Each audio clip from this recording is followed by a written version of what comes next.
안녕하세요. 이 험한 세상에 홀로 아이를 키우며 살아가는 싱글맘이에요. 저는 오늘 이 사연글을 쓰면서 꼭 알려드리고 싶은 게 있어요. 가족 계획은 최대한 철저하게 결혼 후에 하라는 거요. 저와 남편이 애가 생겨서 결혼하게 된 케이스거든요.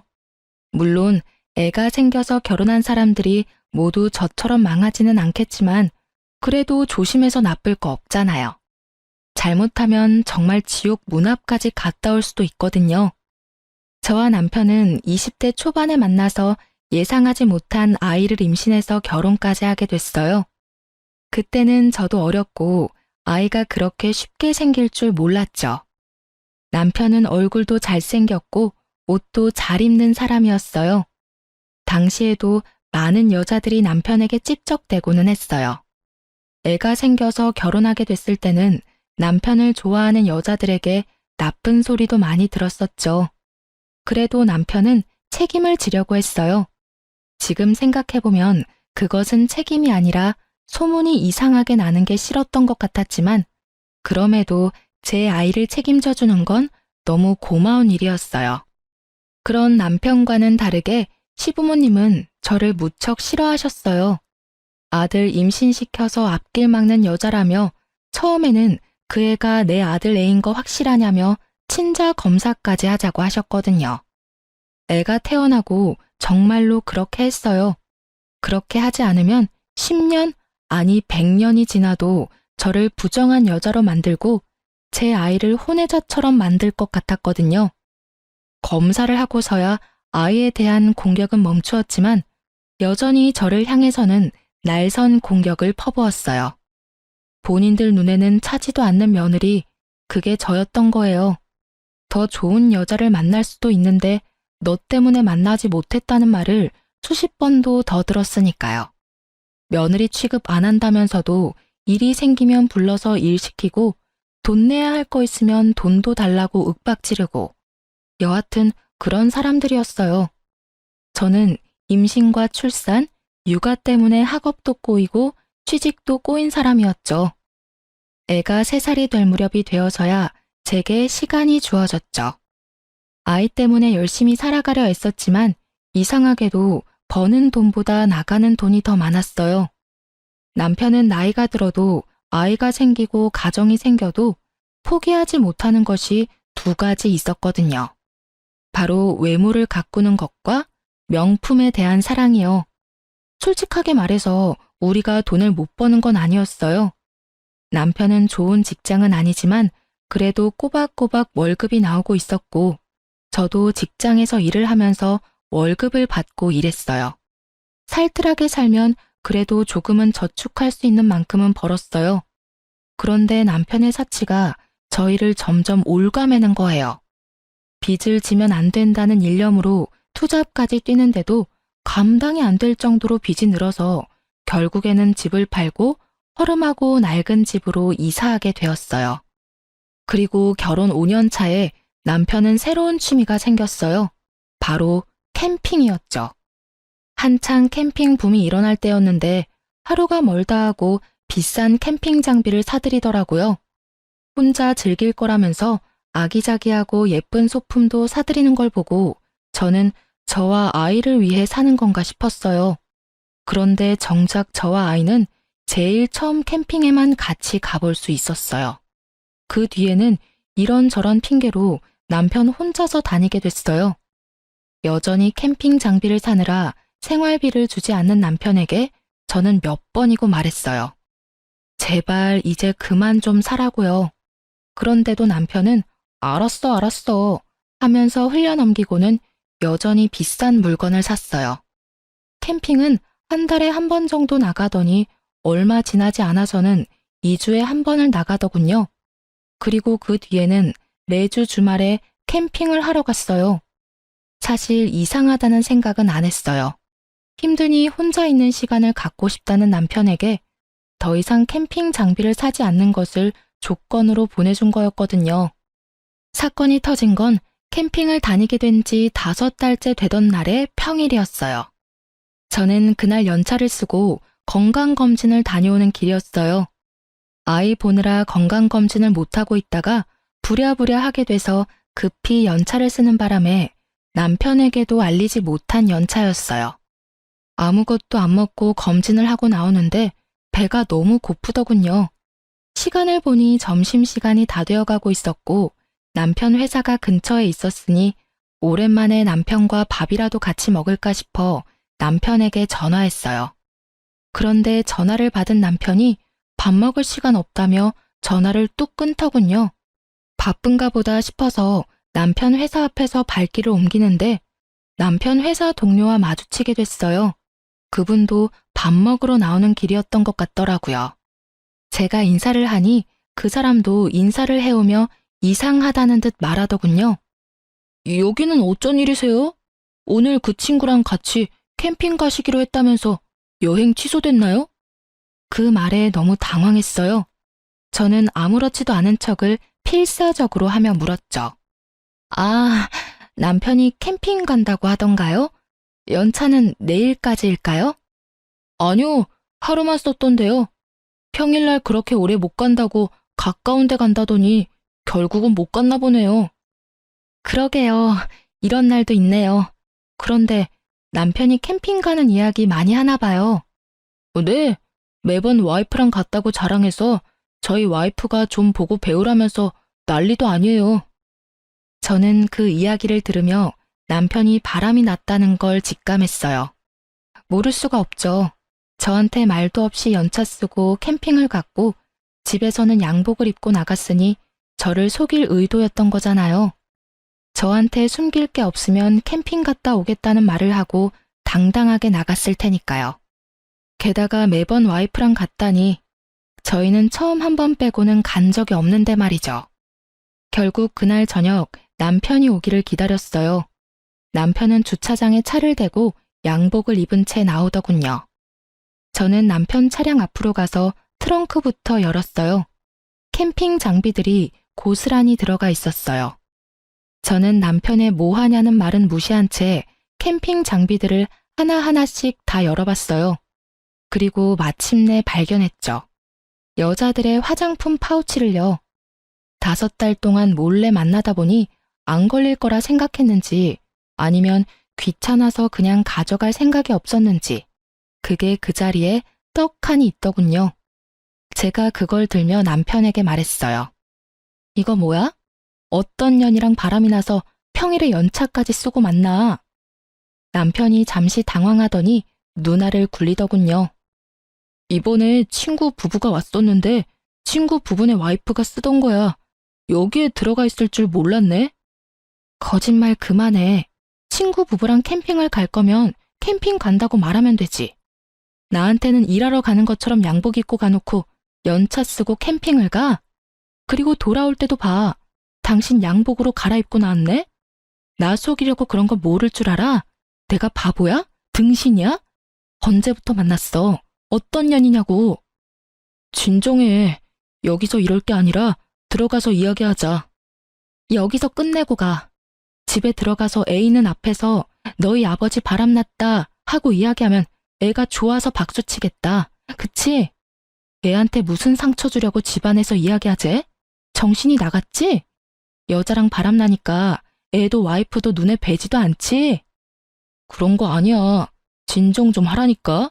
내가 바람핀 증거가 없잖아. 증거가 왜 없어? 너 캠핑 갈 때마다 와이프 데리고 간다고 했다면서. 내가 너하고 캠핑 딱 한 번 해봤어, 이 나쁜 새끼야. 그 비싼 캠핑 장비 여자 만나려고 샀어? 누구는 생활비 쪼들려서 투잡 뛰는데 누구는 생활비 아껴서 여자 만날 때 쓸 장비 사고 있고 내가 속이 터지겠어, 안 터지겠어? 한바탕 속에 있는 말을 다 토해내고 나니 남편 놈은 얼굴을 굳히고 당분간 따로 있자고 하더군요. 그러면서 자기는 시댁으로 가겠다고 하더라고요. 저는 지금 가면 용서 못한다고 말했어요. 그랬더니 마음대로 하라며 시댁으로 가버리더군요. 그런데 시댁에서 남편이 시댁으로 들어오니 놀란 것 같더라고요. 저한테 전화 와서 하늘 같은 남편을 왜 쫓아냈냐고 난리를 피웠어요. 너 눈에 뵈는 게 없어? 누가 하늘 같은 남편을 시댁으로 쫓아내? 네가 이럴 자격이나 있니? 애 하나 가진 걸로 우리 집에 들어와 눌러붙은 너한테 우리 아들 함부로 대할 자격 없어. 어디서 저런 모자란 게 들어와서 아이고 내 팔자야. 저도 이번만은 참을 수 없었죠. 네, 그 하늘 같은 남편이 다른 년이랑 바람을 5달 동안 피우고 오늘 저한테 거짓말 하다가 들켰거든요. 평일날 일까지 쉬어가며 여자 만나다가 걸리더니 시간을 좀 갖자며 먼저 시댁으로 간 게 그 하늘 같은 남편이에요. 아무것도 모르시면서 왜 저한테 전화해서 이 난리예요? 이 집안은 바람 피워도 하늘 같은 남편이면 다 용서가 되나 보죠? 뭐? 야, 우리 아들 바람핀 증거가 어디 있어? 그리고 너 같은 년이 옆에 있으니까 우리 아들이 바람을 필 만도 하지. 네가 뭐가 잘났어? 어? 예쁘기를 해 돈이라도 잘 벌어. 집안도 별 볼 일 없고 눈치도 없는 게 어디서 큰 소리로 따박따박 말대꾸를 해? 네가 눈에 뵈는 게 없지? 결혼시켜주니 시댁이 우스워? 증거는 차고 넘쳐요. 캠핑 장비 안에 여자 물건이 가득하던데요. 어떤 년인지 잡히면 남편이랑 둘이 묶어서 불륜 남녀라고 온 마을에 소문내고 다니려고요. 제가 못생기고 돈도 없고 시댁도 별 볼 일 없고 눈치도 없어서 그런 식으로밖에 일 처리를 못하거든요. 꽥 소리 지른 저는 전화를 바로 끊어버렸어요. 그리고 남편이 없는 틈을 타 집에 있던 캠핑 장비들을 모두 중고 사이트에 올려서 팔아버렸어요. 구매한 지 얼마 안 된 것들인데다가 남편 새끼랑 상간녀가 얼마나 곱게 사용했는지 좋은 가격에 팔아제껴서 그나마 마음이 편했죠. 그리고 그 물건들을 다 팔고 나니 남편이 집에 돌아왔어요. 그리고는 캠핑 장비 사라진 걸 보곤 화를 내더군요. 여기 있던 장비 다 어쨌어? 팔았다. 왜? 너 여태껏 우리 집에 생활비 안 줬어. 다 팔아도 그 생활비 반도 안 나오더라. 당신이 안 준 생활비라고 생각하면 안 아까울 거야. 어차피 있으면 여자나 만나러 다닐 때 쓸 장비 뭐하러 집에다 놔둬? 그게 다 얼만데 그렇게 후려쳐서 받았어. 아무리 화가 나도 이건 아니지. 뭐가 아닌데? 아닌 건 네가 저지른 불륜이지. 앞으로 캠핑 장비 사들이기만 해봐. 네가 또 바람 피우는 거라 생각하고 내가 손수 오는 족족 다 분지르고 태워버릴 거니까. 알았어. 앞으로 안 사면 되잖아.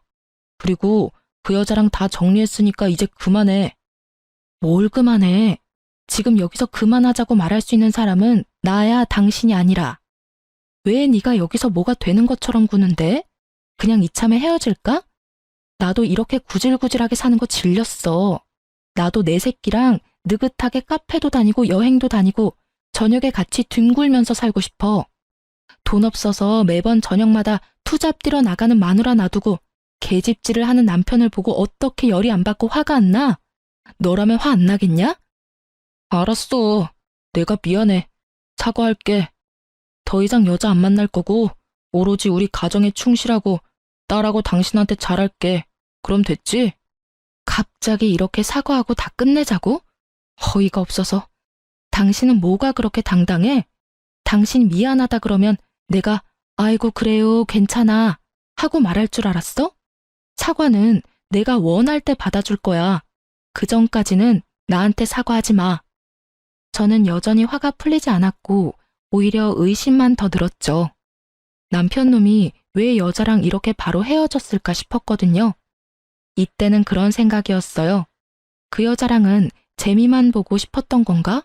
하고요. 남자들이 바람나면 마누라한테 다시 돌아오는 경우가 많으니 그런 거라고 생각하긴 했는데 너무 급작스럽게 3일 만에 모든 게 끝나 있었잖아요. 그럴 거면 남편이 그렇게 공들여 만났을까 싶기도 하고.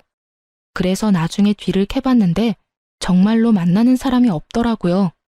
정말로 남편이 마음을 고쳐먹었다고 생각하기로 했어요. 그때부터는 저와 아이에게 눈에 띄게 잘해줬거든요. 아이가 좋아하니 저도 용서할 마음이 들었어요. 그런데 그것도 오래 가지는 않았어요. 여자 문제가 또 터졌거든요. 첫 외도 문제로부터 1년이 지났을 때 남편의 태도가 점점 바뀌고 있었어요. 쎄하다는 느낌 아시죠? 뭔가 눈에 띄게 변한 건 아닌데 가끔씩 저와 아이를 방치하는 느낌이 들거나 냉정하게 끊어내는 느낌이 들었어요. 처음에는 그냥 직장에서 기분 나쁜 일이 있었나 보다 싶었는데 그게 아니더라고요. 점점 더 그게 심해지면서 이혼 직전에는 완전 남처럼 대했거든요. 무슨 일인지 물어보려고 운이라도 떼면 말도 섞고 싶지 않다는 표정으로 밖으로 나가버리니 대화를 할 수도 없었어요. 그리고 그 뒤로 몇 번의 대화를 시도한 끝에서야 남편이 왜 그러는지 알게 됐어요. 요새 왜 이렇게 날카롭게 굴어? 내가 뭐라도 알아야 신경을 쓰지. 애한테도 그렇게 차갑게 대하고. 대체 무슨 일인데? 나한테 화난 거라도 있어? 이제 그만하자. 나 당신이랑 계속 만나고 싶은 마음 없어. 사랑하는 사람이 생겼거든. 이제부터는 그 사람한테만 집중하고 싶어. 뭐? 사랑? 당신 미쳤어? 당신 유부남이야. 애 딸린 유부남. 그런데 무슨 사랑이야? 그거 사랑 아니고 불륜이거든? 와, 대단하다, 대단해. 결국은 바람을 또 피우네? 바람 피우는 거 아니고 사랑. 나 당신이랑 이혼할 거야. 법대로 하자면 법대로 해. 나는 그 여자랑 결혼까지 할 거라서 솔직하게 말하면 한시라도 빨리 이혼하고 싶거든. 정말 네가 미쳤구나? 뭐? 결혼? 지금 결혼 상태인 네가 결혼? 내가 쉽게 이혼해 줄 것 같아? 어떤 년인데 내가 얼굴이나 한번 보자. 도대체 어떤 년이길래 남의 남자를 꼬셔서 이혼까지 하도록 만들어? 남편이 저를 아래 위로 훑어보더니 짧게 한숨을 쉬며 저한테 소리 지르더군요. 그 꼴로 누구를 만나? 당신 거울 좀 보고 살아. 내 옆에 있을 때마다 내가 얼마나 부끄러운지 알기는 해? 얼굴이 못생겼으면 꾸미고 다니기라도 해야지. 완전 아줌마 꼴에 옷은 다 늘어져서. 내가 여태껏 참고 산 것만도 대단하다는 생각 안 들어? 당신이 뭘 참고 살았는데? 나쁜 새끼야. 나도 너처럼 생활비 안 쓰고 화장품에 옷에 미용에 썼으면 이렇게 망가지지는 않았어. 내가 살림하느라 고생할 때 옆에서 얼굴 두드리며 치장만 열심히 하던 주제에 뭐? 참고 살았다고? 마누라가 돈 벌어서 인간답게 살 수 있게라도 해줬으면 고마워해야 하는 게 당연한 거 아니야? 가만 보니 진짜 쓰레기 아니야. 그래, 쓰레기 할게. 그러니까 이혼해줘. 최대한 빨리. 남편은 저와 부딪히는 걸 피하며 무조건 이혼하자고 달려들더군요. 그 길로 나가서 들어오지 않았어요. 아마 시댁에 들어가서 살던지 상간녀 집에서 같이 살던지 하겠죠. 분노로 정신이 나갈 것 같은 저는 일주일 연차를 신청했어요. 그리고 그 일주일 동안 남편 뒤를 졸졸 따라다녔어요. 이틀째가 돼서야 저는 상간녀를 보게 됐어요. 정말로 저와는 정반대의 여자였어요. 예쁘고 못생기고의 문제가 아니었죠. 몸에 걸치고 있는 모든 것들이 명품이나 명품에 준하는 브랜드였거든요. 온몸을 명품으로 휘감은 여자는 남편과 함께 유유자적하게 쇼핑을 하더라고요. 비싼 주얼리샵에서 무언가를 구매하고 나오더라고요. 그걸 보면서 진짜 살이 부들부들 떨리는 기분을 참아냈어요. 마누라한테는 기념일에도 선물 하나 안 사주더니 저런 여자한테 빠져서 돈은 잘만 쓰는구나 싶었거든요. 그렇게 남편의 뒤를 쫓는데 두 사람이 큰 주택 앞에서 내리더군요. 그리고는 한 차례 안아주더니 남편은 자기 차를 끌고 떠났고 상간녀는 그 주택으로 들어가는 것처럼 보이더니 그 현관 앞에서 잠시 서 있다가 남편이 내려간 길 반대편으로 내려가더군요. 이상하다는 생각에 상간녀의 뒤를 쫓았는데 생각지도 못하는 곳으로 향하더라고요. 저는 그걸 보고 아주 좋은 생각이 떠올랐어요. 바로 남편에게 빅엿을 먹일 생각이요. 며칠 더 상간녀 뒤를 쫓던 저는 일주일 뒤쯤 남편을 불러냈어요. 긴 말 안 해. 이혼 다시 생각해. 나 정말로 마지막 기회 주는 거야. 다 정리하고 나랑 애 옆으로 돌아와. 그러면 용서는 해줄게. 언제가 될지는 모르겠지만 그래도 애 아빠잖아. 내가 왜 당신이랑 살아야 되는데? 당신보다 100배는 더 좋은 여자랑 결혼할 거니까 당신도 제발 그만하고 나 좀 보내줘. 이러면 당신만 곤란한 거 잘 알잖아. 나 말고 다른 사람도 만나봐야지. 언제까지 나한테 매달려 있을 건데? 결국은 당신 발로 무덤 파고 들어가겠다는 거네? 좋아. 나도 나 싫다는 남자 붙잡고 살 정도로 뻔뻔하고 멍청한 여자는 아니니까. 그럼 나도 내 조건 들어주면 바로 이혼해 줄게. 애 친권, 양육권 나한테 주고 매달 양육비 보내. 그리고 지금 살고 있는 집도 나한테 줘. 어차피 돈도 얼마 안 되는데 그걸로 위자료 하면 되겠네. 그거면 돼? 고작 그거 받겠다고 여태까지 그 난리 친 거야? 미리 말했으면 내가 알아서 챙겨줬을 텐데 뭘 그렇게 바락바락 악을 써. 애는 당신이 데려가. 어차피 그 여자는 애 필요 없대. 그리고 집도 당신이 가져가. 지금 당장 이혼 서류 내 앞에서 작성하면 나도 지금 당장 명의 변경해줄게. 그럼 됐지? 정말로 큰 소리치며 남편이 인심후한 사람처럼 말하더군요. 이 거래가 얼마나 중요한 건지도 모르고 말이죠. 저는 속으로 웃으며 미리 준비해뒀던 이혼 서류를 건넸어요. 그러자 남편이 씩 웃더군요. 다 자기가 그린 대로 일이 흘러간다고 생각하고 지은 웃음이었겠지만 저는 알고 있었어요. 저 웃음이 오래가지 못할 거라는 걸요. 그렇게 저는 집을 받았고 아이를 데려올 수 있게 됐어요. 명의 이전해주고 남편은 시댁으로 갔고요. 제가 남편에게 기분이 안 좋으니 이혼 결정될 때까지 떨어져 지내자고 했고 남편이 흔쾌히 나가준 거였죠. 그렇게 남편이 시댁에 돌아간 지 며칠 만에 시댁에서 전화가 왔어요. 잠깐 시댁에 오라고 하더군요. 무슨 일인가 싶어서 갔더니 시댁에서 봉투를 하나 건넸어요. 두둑한 걸 보니 돈이 꽤 많이 들어가 있었죠. 이게 뭐죠? 뭐겠어? 위자료야, 위자료. 이거 먹고 우리 아들한테서 더 이상 질척대지 말고 깔끔하게 떨어져. 그리고 어디 가서 우리 아들 전처라고 말하고 다니지도 말고. 어기면 정신적 피해 보상으로 위자료 3천만 원 요구할 거야. 요컨대 입막음용 값이었던 거죠. 참으로 대단한 분들이었어요. 아들을 위해 뭐든 다 할 수 있는 분들이죠. 잘못한 자식 새끼에 대한 사랑을 이런 방식으로만 할 수 있는 사람들을 보니 머리가 어지랬죠. 하지만 저는 그걸 거부할 이유가 없었어요. 제가 그걸 집어들자 시모가 종이를 한 장 들이밀더군요. 각서다. 우리 아들 봐도 아는 척 하지 말고 애가 우리 아들 애라고 찾아오지도 말고 어디 가서 우리 아들 전처라고 말하지 말라는 내용이야.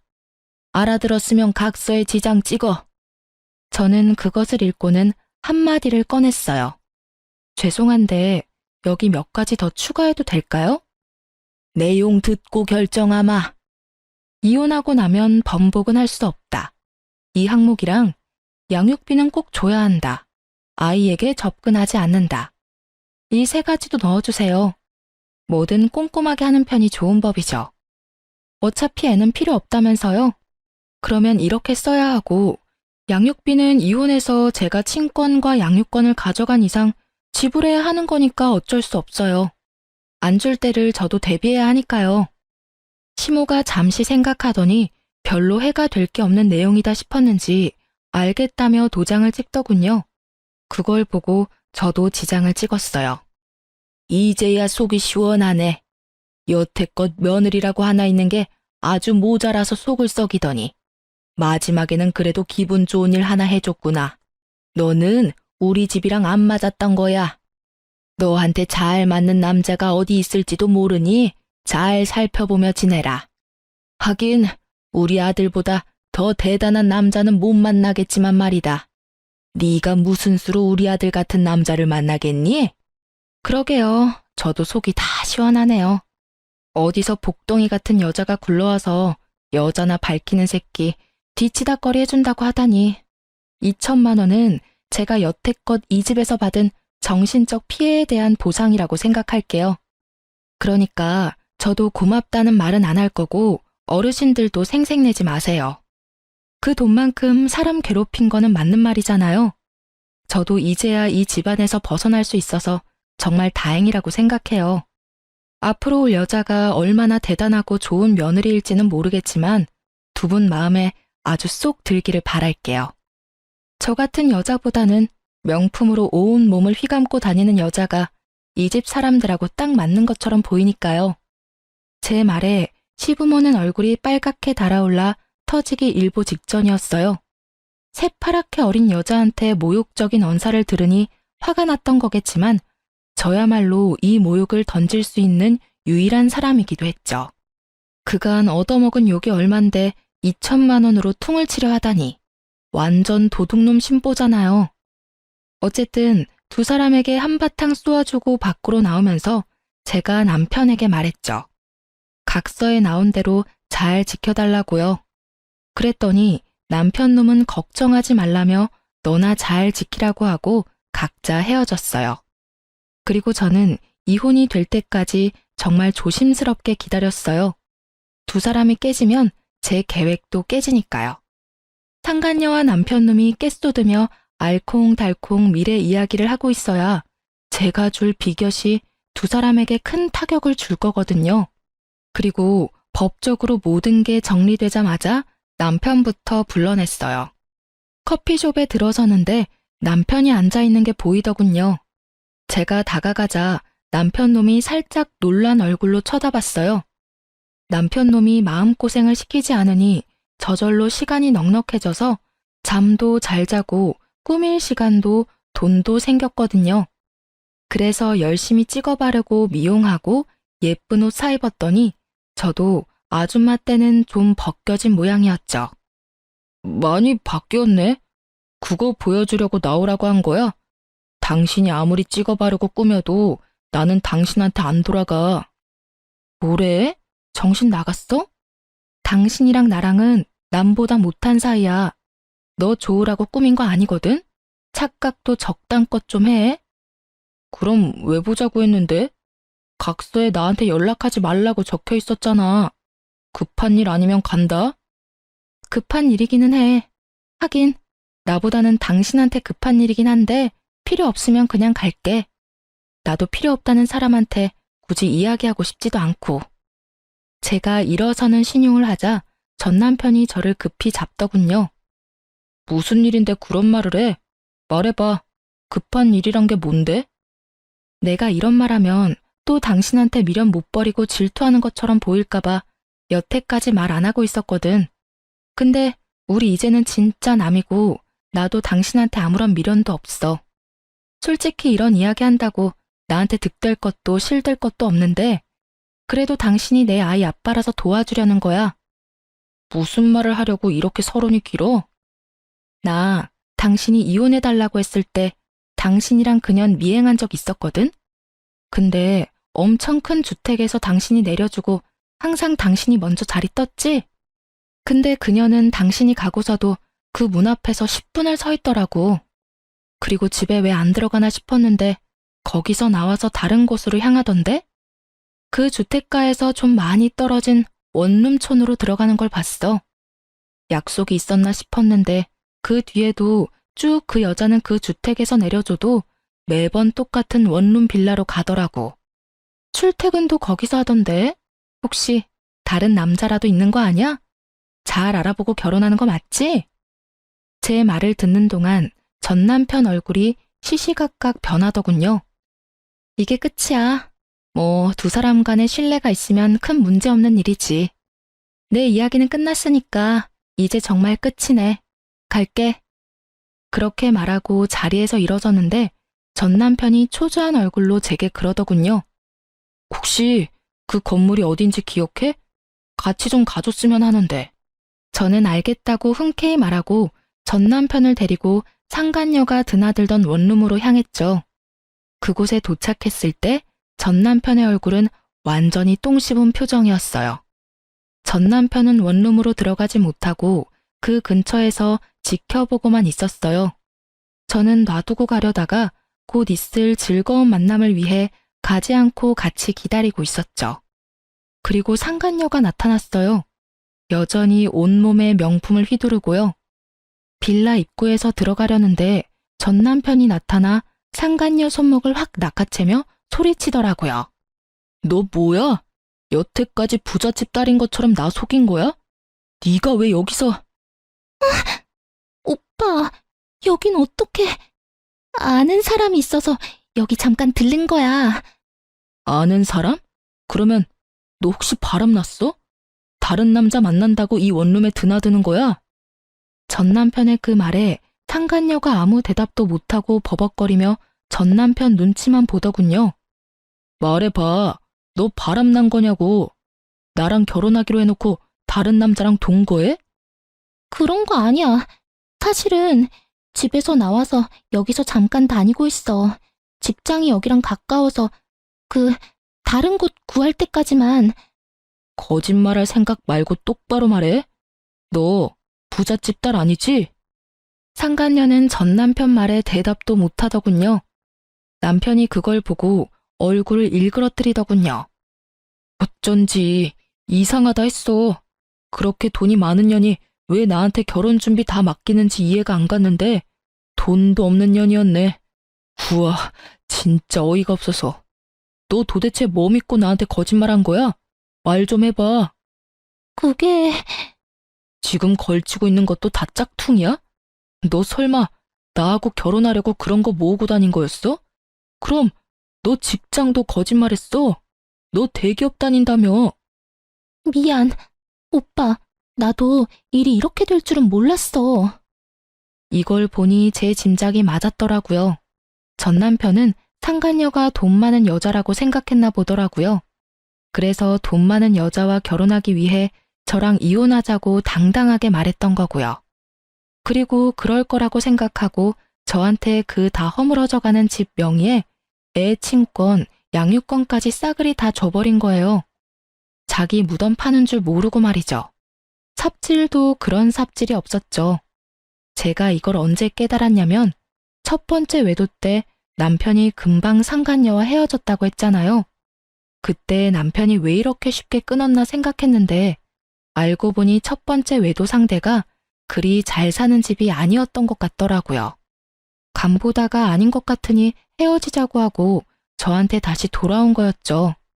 제가 좋아서가 아니라 제가 벌어다 줄 돈으로 열심히 꾸미고 치장하려고요. 완전 나쁜 놈의 새끼가 따로 없어요. 마누라를 뭐라고 생각하는 건지. 두 번째 외도에서는 온몸을 명품으로 휘감은 여자를 만나서 옳다구나 싶어서 뺏기지 않으려고 열심히 작업하고 저한테 이혼 선언까지 한 거죠. 그것마저 잘못 생각한 거지만요. 그 명품들이 짝퉁일 거라고는 생각도 못했나 보죠. 하긴 마누라 돈으로 불륜하는 것부터가 참 바보 같은 놈이 하는 짓이긴 하잖아요. 제대로 알아보지도 않은 건 본인이면서 상간녀에게 네가 속였다며 난리 피우고 이 남자는 불륜도 사랑이 아닌 계산적으로 하는 천하의 나쁜 놈인 거죠. 하긴 불륜을 사랑으로 해도 문제가 있지만 그마저도 계산이었으면 소시오패스 아닌가요? 전 남편의 계속되는 추궁에 상간녀가 먼저 고개를 숙이더군요. 오빠, 나 사랑하는 거 아니었어? 내가 좋다며. 구질구질하고 다 늙은 아줌마 같은 마누라가 싫다며. 내가 오빠 옆에서 오빠 빛나게 해줄 사람이잖아. 지랄하네. 야, 돈도 없는 년한테 내가 무슨 관심을 가져. 부잣집 딸인 것처럼 거짓말해놓고 사랑한다고? 거짓말도 적당껏 좀 해라. 역겨워서 토 나올 것 같으니까. 전 남편의 발언에 상간녀 얼굴이 확 굳어버렸어요. 그 예쁜 얼굴이 바들바들 떨리더니 전 남편에게 한마디 하더군요. 그래서 지금 나 버리겠다고? 결혼 청첩장도 다 돌렸는데. 그래, 너 나 속이고도 결혼할 수 있을 줄 알았어? 꿈 깨라. 어디서 쥐뿔도 없는 년이. 야, 내가 쓴 돈 다 내놔. 결혼식 취소 비용 다 내놓으라고. 오빠 돈 많다며? 그 정도도 처리 못 해줘? 설마 오빠 돈 없어? 하긴 이상하긴 했어. 마누라가 워낙 없이 살았잖아. 여태까지 마누라한테 돈 벌게 시키고 그 돈 갈취해서 그 비싼 물건들 사들인 거야? 미친놈. 결혼 안 하는 게 천만다행이네. 너 같은 놈한테 잘못 걸렸으면 당신 전처처럼 이혼할 때까지 돈 갖다 바치느라 일하다 늙어 죽었을 테니까. 결국은 전 남편도 상간녀와 똑같았던 거죠. 두 사람 다 돈이 많은 척을 했고 두 사람 다 돈이 많은 사람을 찾은 거예요. 기생충처럼 빌붙어서 살고 싶어서. 뭐라고? 너 말 다 했어? 다 했다. 왜? 어쩔 건데? 어차피 다 들통나고 파혼까지 당한 마당에 내가 못할 건 뭐 있는데? 돈 많은 여자나 잡아가지고 팔자 펴려고 한 기생오라비 같은 새끼가 감히 누구한테 지랄이야? 여자한테 빌붙지 않으면 명품도 못 사는 남자 같은 거 내 쪽에서 거절이야. 재수가 없으려니까 어디서 저딴 놈이랑 엮여가지고. 앞으로 연락하면 스토커로 신고할 테니까 우리 집 앞에서 당장 꺼져. 상간녀 성격이 보통 넘더라고요. 저는 두 사람이 싸우는 모습을 보며 끄끄거리며 웃음을 참고 있었고 낭패한 전 남편의 얼굴을 보고는 정말 배를 붙잡고 웃고 싶었죠. 그래도 남의 불행을 내 행복으로 삼고 싶지는 않아서 열심히 참아봤답니다. 그래도 웃음이 막아지지는 않았지만요. 상간녀가 자리를 뜨고 저도 슬그머니 자리를 뜨려는데 전 남편이 저를 붙잡더군요. 잠깐 기다려봐. 우리 이혼 없던 일로 하면 안 될까? 당신도 봤잖아. 저 여자 나를 돈으로밖에 생각하지 않았어. 게다가 아무것도 가진 것도 없으면서 사치만 엄청 해대는 여자고. 난 그냥 저 여자한테 당한 불쌍한 남자야. 당신이 그렇게 말하니까 소름 돋는다. 당신이 저 여자한테 하는 모든 말들이 당신한테 해당되는 일인 건 알고 있어? 당신도 나를 돈으로만 생각했잖아. 그리고 가진 것도 없으면서 사치만 해대고 있고. 그 여자한테 당한 게 아니라 그 여자 이용하려다가 역으로 당한 거겠지. 말하면서도 자괴감 같은 건 안 드나 봐? 엄청 뻔뻔하네. 당신이 그렇게 생각했다면 내가 정말 사과하고 앞으로는 절대 그렇게 살지 않을게. 돈도 착실히 벌어서 생활비도 주고 사치도 안 하고 명품도 사지 않을게. 그러면 다시 받아줄 수 있는 거 아니야? 애도 아직 어리고 이혼은 아이 정서에도 좋지 않기도 하고. 아이 정서를 생각하는 놈이 애는 필요 없으니까 나한테 알아서 하라고 했어? 정신 나간 놈 아냐? 당신이 하는 모든 말들이 거짓말로 들려서 결혼은 다시 못 해줘. 그리고 이럴 줄 알았던 저는 가방에서 각서를 꺼내 전 남편 앞에 들이밀었어요. 각서. 지장 찍고 도장 찍은 거 맞지? 이혼 번복 안 된다고 미리 이야기했어. 약속은 잘 지키면 좋겠네.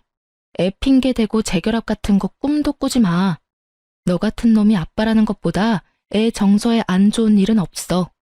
아무리 나쁜 놈이라도 아빠만 있으면 된다고 생각하는 거야? 나쁜 영향 끼칠 것 같으면 미리 손절하는 게 애 미래를 위한 일이라고 나는 생각하거든. 칼같이 끊는 제 말에 전 남편이 그 앞에서 황급히 무릎을 꿇더군요. 여보, 제발. 아니면 집만이라도 둘이서 나누면 안 될까? 아니면 부모님이 주신 돈이라도 돌려주면. 그건 이미 다 끝난 일이고 내 입단속 시키면서 젊고 돈 많은 여자랑 미래를 꿈꿀 때는 넙죽넙죽 잘만 주더니 결혼 하나 못하게 됐다고 줬던 걸 뺐니? 욕심도 많아. 당신이 준 집은 다른 사람한테 팔았으니까 더 이상 손 못 대. 그리고 양육비 안 주면 월급에서 빼갈 수 있도록 법적 조치 들어갈 거니까 알아서 하고. 전 남편을 뿌리치고 나가는데 뒤에서 소리치는 목소리가 들리더군요. 용서해달라는데 자기가 뭘 잘못했는지도 모르는 놈이 무슨 용서를 빌어요? 다 거짓부렁이인 거 티가 나는데 말이죠. 용서? 돈 많은 여자 잡아서 호강할 줄 알고 다 쓰러져가는 집 선심 쓰듯이 던져줄 때는 미안하다는 생각은 하나도 없었으면서 시댁에서 한술 더 떠서 돈으로 깔끔하게 저와 아이라는 존재를 털어내려 할 때도 미안한 마음 눈꼽만큼도 없었던 놈이 말은 어찌나 청산유수인지 제가 용서할 리가 없잖아요. 억울해서 화병이라도 걸려서 골골대면 책임져 줄 것도 아니면서 용서를 빌기는 왜 비냐 이 말이죠. 결국 전 남편의 재혼은 영원히 물 건너 가버렸어요. 상간녀가 직접 전 남편 직장에도 소문을 다 낸 데다가 이번 일로 첫 번째 외도까지 들통나 버렸죠. 그때 저와 대화했던 그 직장 동료가 회사의 이야기를 다 퍼뜨린 모양이더라고요. 저와 대화할 때 제 모습이 이상했다는 걸 알아챈 것 같더라고요. 솔직히 저야 그 직장에 안 다니는 외부자이니 굳이 신경 쓸 일 아니지만 당사자는 좀 다르잖아요? 자기 이미지가 완전히 박살나는 걸 두고 볼 수 없었는지, 아니면 다른 여자들에게 경멸 어린 시선을 받는 게 힘들었는지, 이유는 모르겠지만 퇴사를 했더군요. 그래도 열심히 돈 많은 여자 꼬셔보려고 돌아다니고 있는 모양이더라고요. 허세 가득한 SNS는 그대로였으니까요. 그렇지만 잘 될 리가 있나요? 집도 없이 시댁에 얹혀 사는, 외도를 이유로 이혼하고 외도 상대와도 파혼한 남자가 잘 되는 게 더 이상하죠. 그리고 그렇게 전 남편의 새로운 시작을 응원했던 시댁에서도 1년이 다 지나고 저에게 연락을 해왔어요. 애미냐? 긴 말 안 하겠다. 애 데리고 다시 돌아와라. 기회는 2번 안 준다. 그러니까 적당히 하고 다시 와. 무슨 소리 하시는 건지 모르겠네요. 뜬금없이 전화하셔서 애미라니. 죄송하지만 저희 이제 법적으로 남남이에요. 아니지, 남보다 더 못한 사이죠. 그런데 왜 제가 돌아가요? 그리고 사람을 우습게 보시는 모양인데 기회는 그쪽에서 주는 게 아니라 제가 줘야 하는 거죠. 저는 줄 생각도 없긴 하지만 기분은 무척 상하네요. 저는 아직도 어른께서 직접 작성해서 주신 각서 잘 간직하고 있으니까 그 각서대로 행해 주셨으면 좋겠네요. 우리 아들이 저렇게 됐다 해도 너보다 잘난 건 사실이야. 그리고 넌 싱글맘으로 사는 게 얼마나 힘든지 모르지? 그거 아무나 못해. 너 같은 애가 할 수 있는 일이 아니니 얼른 이 집에 돌아와. 걱정 안 해주셔도 열심히 힘들어하고 있어요. 친정에서도 많이 도와주니까 괜찮고요. 저한테 신경 쓰지 말고 아드님한테나 신경 써주세요. 아참, 양육비는 밀리지 말고 꼬박꼬박 보내주라고 전해주세요. 각서 기억하시죠? 어기면 위자료 3천만 원이에요. 어차피 지장에 인감까지 찍었으니 어기지는 않겠지만 걱정은 좀 되네요. 전화와서 오라고 하는 거 보니 그 사람 발등에 불 떨어진 모양 같기도 하고. 어쨌든 저는 더 이상 엮일 생각 없으니까 알아서 좋은 며느리 만들어주세요. 예쁘지도 않고 돈도 없고 처가도 별 볼 일 없고 눈치까지 없는 며느리 뭐하러 다시 맞이하려 그래요? 집도 없고 여전히 어른이랑 같이 살면서 이혼과 파혼을 한 번씩 한 아들인데 그에 걸맞는 며느리 찾아주시면 되죠. 그럼 이만 전화 끊을게요. 다시 전화하지 마세요. 기분이 더러워져서 안 되겠네요. 그 말을 끝으로 전화를 끊어버렸어요. 아, 싸가지 없는 말을 하고 나니 얼마나 속이 시원하던지. 오해하지 마세요. 저는 예의범절을 잘 지키는 착한 어른이랍니다. 다만 제 심장에 비수박아서 비틀어 짜는 사람들에게까지 예의범절 지켜줄 필요 없잖아요. 이렇게 저와 그쪽 집안과의 악연은 끝을 맺었어요. 정말 길고도 질긴 악연이었죠. 아이를 갖지 않았다면 이런 일도 겪지 않았겠지만 아이가 생기지 않았다면 이런 일도 견뎌낼 수 없었겠죠. 그 아이는 지금도 무럭무럭 잘 자라고 있어요. 언젠가 아이가 아빠에 대해 궁금해하면 차분하고 진지하고 교육적인 말로 이야기해 주려고 미리 사연글을 쓰면서 정리해봤네요.